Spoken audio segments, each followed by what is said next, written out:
election of district heads.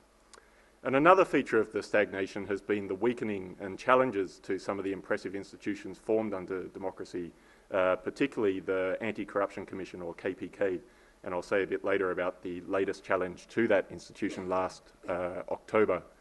Also, the Indonesian Anti-Corruption Court was weakened by decentralising it in 2009, and in the last year we've seen 5 judges from those courts either standing trial or made suspects in different bribery cases.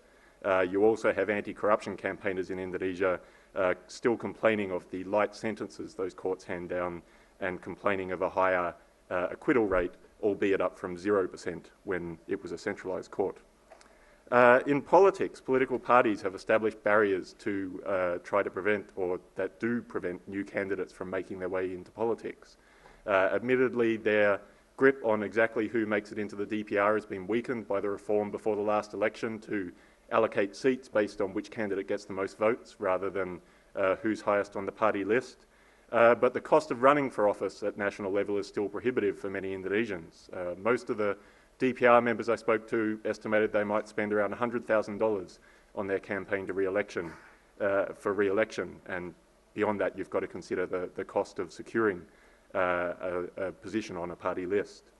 For regional elections too, executive positions, the heads of local government, the reform to allow independent candidates hasn't meaningfully broadened access to those positions. Independent candidates face onerous requirements to run for office, needing to gather 3 to 6.5% of signatures of voters, and they rarely do succeed. And the only alternative is the costly process of gaining a party nomination.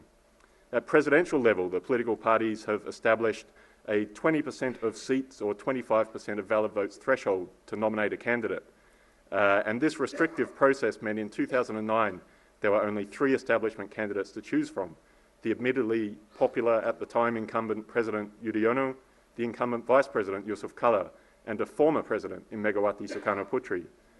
And for much of the past year it looked like this restrictive process to nominate a presidential candidate could lead to a field next year of uninspiring, even anti-democratic candidates.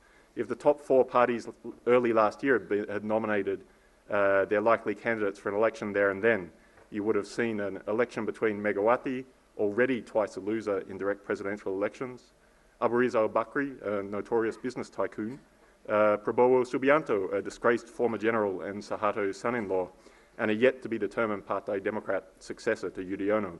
And out of that race, polling suggested that Prabowo would win. And this situation, a stalled reform process and the real prospect of a notorious authoritarian figure as